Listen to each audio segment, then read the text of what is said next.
Mike Radich here, and I'm now joined on the phone by MMA Veteran Kit Cope. Kit, how are you? That is I'm fabulous. I'm sorry if you can hear the chick tell people to get on airplanes in the background, but this is mi vida loca.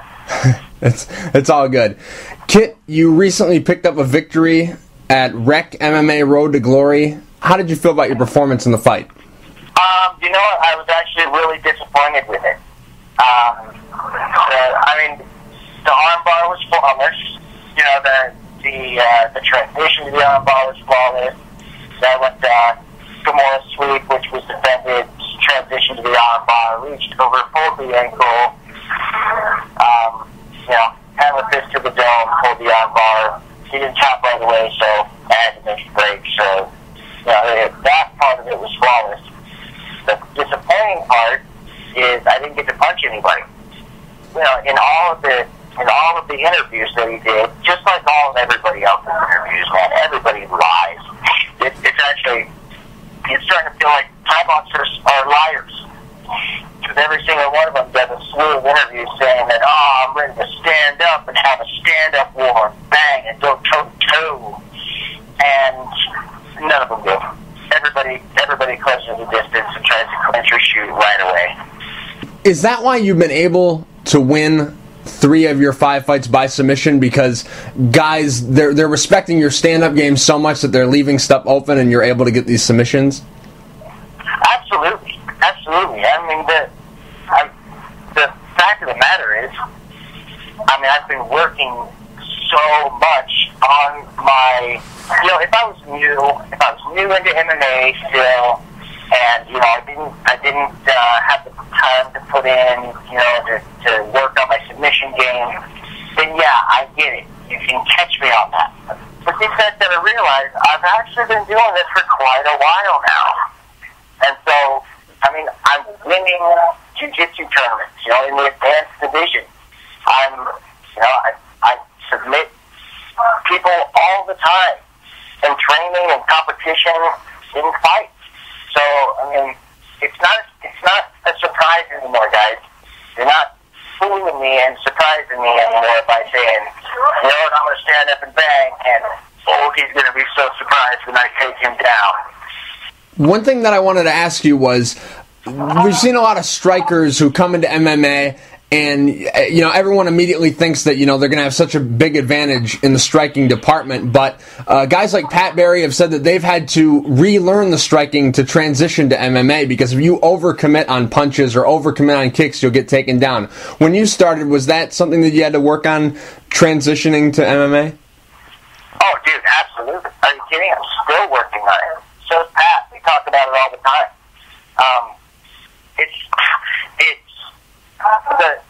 The problem is actually you don't commit.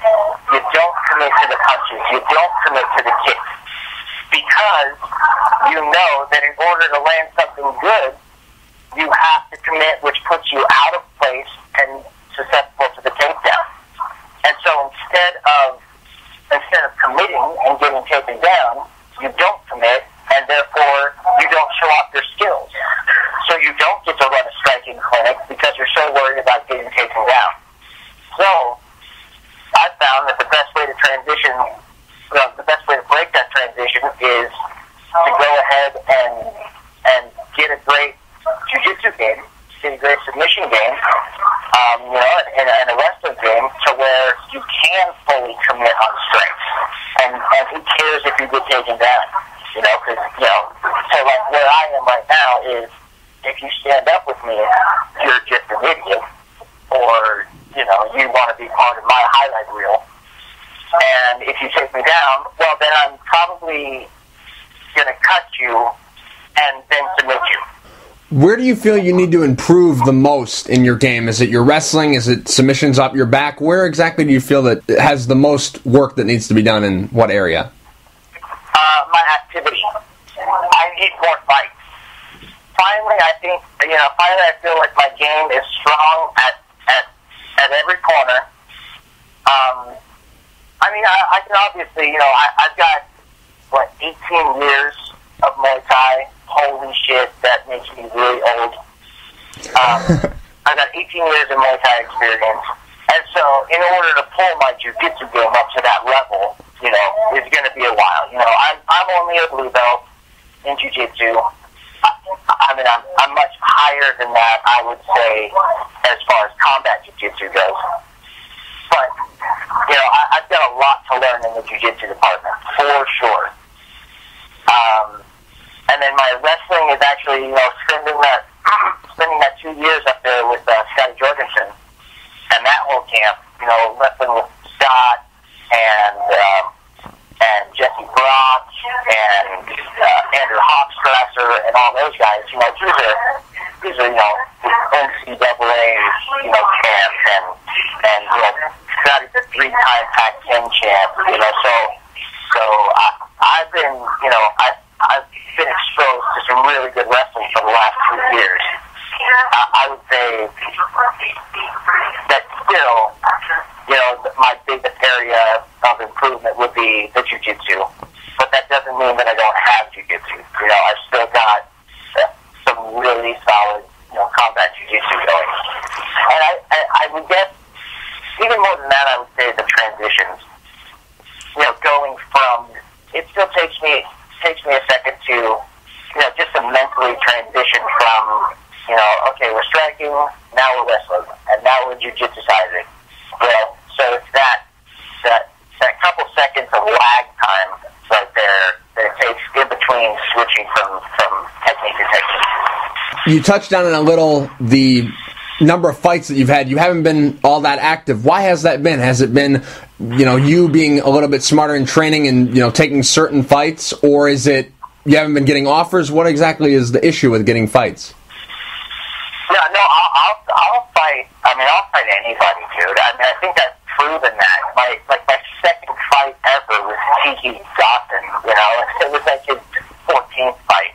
So, you know, and then Rob McCullough had a bunch of MMA fights, and you know, Kenny Florian and stuff. So I don't have a problem taking fights. I'll take a fight with anybody. My problem has been disappearing from the sport, usually because of injury. You know, I had a shoulder surgery. I had 2 ACL replacements. You know, that rib thing that happened in the WEC title fight took me out for a while. I've had all these injuries, and then, you know, then I disappeared from the sport for a while, and then I'm coming back, you know, to the sport, and then it's hard to actually still fight because I've been away. So just as of late, you know, I've been getting more and more offers, and then it was just, I mean, more than anything, I think it was just a run of bad luck, because I was supposed to fight in the IFL. I think it gets Hodecki or somebody, one of the Canadian guys. I was supposed to fight in the IFL, and then before my fight happened, they went tits up, and then I was supposed to fight in the UFC, and then before my fight happened, they went tits up. So there's been like a pretty good run of bad luck. Now I'm getting a few more fight offers now, mostly internationally, and you know, I'm completely open to taking, you know, all offers. I would like to have, you know, 6 or 7 more fights this year if I could squeeze them in. This past fight was, I believe, your second fight at 145 pounds. Why did you decide to make the move down to that weight class? Is it your more natural weight class, where the guys at 155 getting, you know, a little bit too big? Why did you decide to make the move? Yeah, because I walk around, I was walking around, like around 150, 158 to 160. So, you know, these guys that are fighting in the main, or in 55s now, some of these guys are like 185, you know, cutting to 55. Right. And so they're just way bigger than me, you know, and so, you know, 55 was only, you know, 5 or 6 pounds or so below my natural walking weight. It was just too small for me. Well, then in my off time, I've been doing a lot of strength and conditioning, you know, and I ended up gaining a little more muscles than I had anticipated, and so then this last cut to 45 was not as easy as it should have been, and so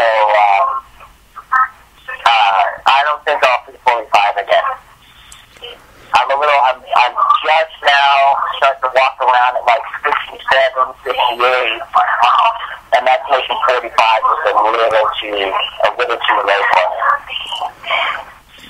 Your MMA record is 5-7. What is the one thing that your MMA record fails to show? Oh man, my military record. Yeah.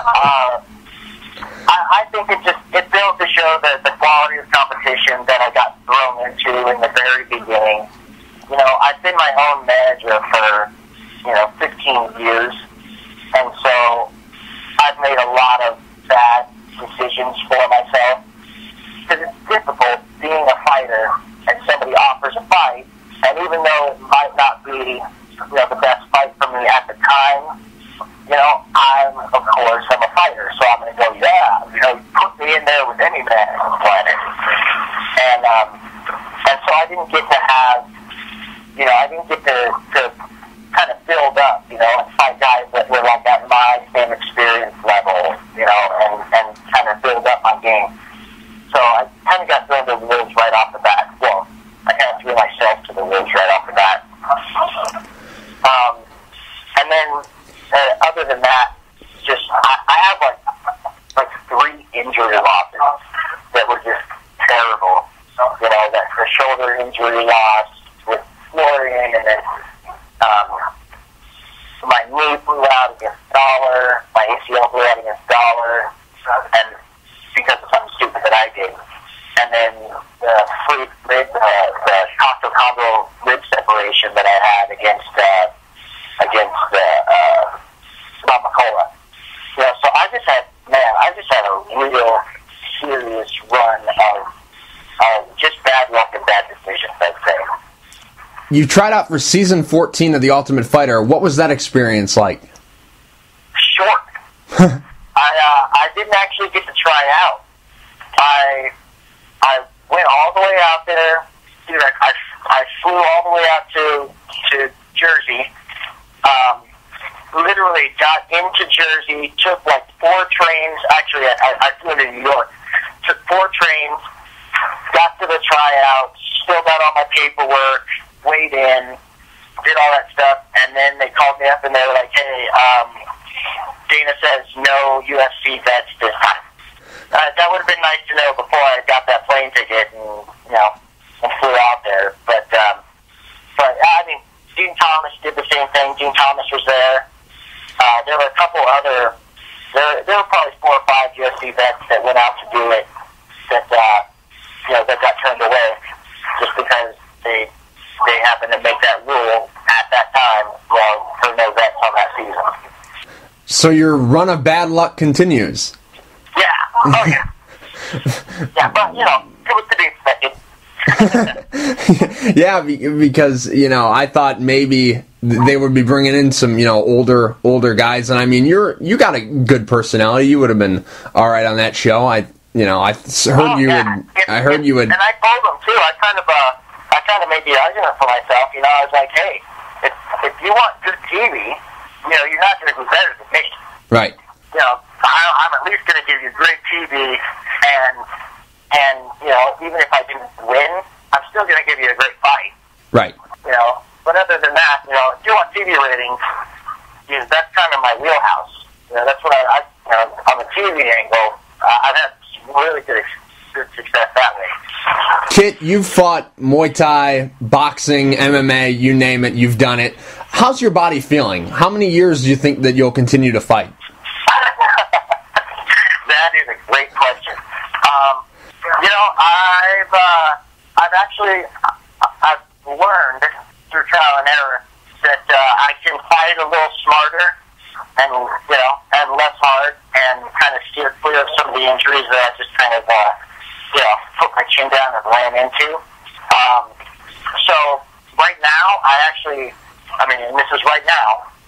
Ask me in a couple of days, it might be different, but right now I feel great. My cardio is as good as it's ever been. Thanks to actually Concept 2, the rowing machine company, they sent me out a Concept 2 rower, and I'll tell you what, dude, as far as cardio for MMA, dude, there's not a whole lot better than that damn rowing machine. It's hellacious. So from that, and then I'm swimming, which I hate. But it's kind of taken my cardio to another level. So cardiovascularly and cardiorespiratorily, I feel great. I'm a lot stronger than I've been in the last couple of years just by implementing, a little more strength and conditioning, a little more sport-specific strength and conditioning. So I actually feel great. As far as, like now, shit, I just turned 35, so, like, injuries last a little bit longer, little bumps and bruises last a little bit longer, but as far as being, healthy and fit and in shape to fight, I feel, everybody says, I feel the best, I'm in the best shape of my life. Well, I'm not that stupid, because I used to be an animal, and I used to be so fit, so lean in my Muay Thai career that I walked around at like 150, and I would fight anywhere from 140 to 160. In that entire range. I had 1 month. I had 30 days. In 30 days, I fought at 47, and then my next fight 2 weeks later was 54, and my next fight 2 weeks later was 47 or 40. So I mean, I was in ridiculous shape, at that time, and that's you have to get some of that to be used. So I'm not going to be silly and be like I'm in the best shape of my life, but I'm in pretty damn good shape. Kit, it's no secret that you used to date Gina Carano. Now she's a what? I said, here it is. Yeah. It was about related. It's not going to be anything about what you think I'm going to ask you. I'm going to ask you, what do you think the chances are that she's going to come back to MMA? I think they're pretty low. I actually just saw Gina the other day, and we had a little discussion, and she's really enjoying the whole acting thing. She just got a great offer for that Fast and Furious movie, and she's really enjoying that. And I mean, when you go to the acting thing, the MMA thing is so much more hard work, for so much less money. So I think it's going to be pretty tough to actually get her back into MMA. It's still in there. You could see when we're talking about it, nostalgically, you could see that she was, she's really interested. But I think it's just going to be really difficult for somebody to give her an offer, that's worth it for her. Did you think I was going to ask you about a sex tape that you may or may not have? That I did not have. It was a joke. Oh, okay. It was a joke that the entire world attacked. Yeah, because I wasn't going to ask you about it. I don't really care about that stuff. That's what I thought you thought I meant, but I wasn't going to ask you about that. No, they're good. I just wanted to ask about the MMA thing. Kit, real quick before I let you go, do you have any sponsors you would like to thank? Anything you want to say to the fans? Absolutely. I actually just started working with Undaunted, which is a new fightwear company. Well, it's actually just a new apparel company. I'm really stoked actually working with them because it's not like every other fightwear company where they send me a check, I wear their shit, Bob your uncle. These guys actually give 10% of everything that they make. They give 10% back to military organizations like Higher Heroes or wounded vets and stuff like that. So it's actually pretty cool to be able to work with those guys. And they're fresh on the market, so look out for them. I got Hart Huntington, which keeps these beautiful tattoos all over my body. And I've been with them since the very beginning, 7 or 8 years or something like that. Forgiven, I just started working with Forgiven. It's actually my buddy T.J. Lavin's company. It's voodoo magic in a pill. If you happen to drink alcoholic beverages, you definitely shouldn't do it without Forgiven.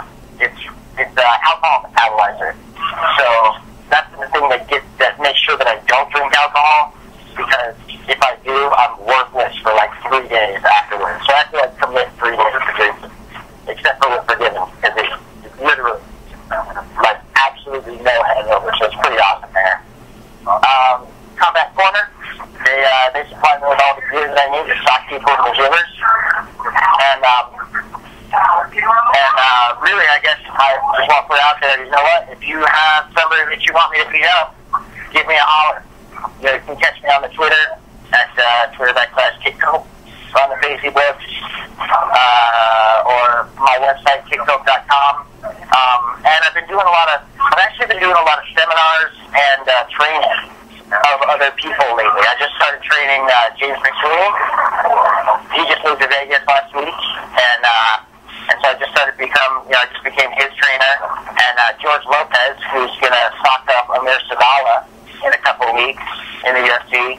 I'm training him, so I'm actually kind of like fighting and spreading Muay Thai voodoo to more active and up-and-coming fighters. Kit, thank you for taking the time to talk. I really appreciate it. Thanks for having me, brother. Anytime.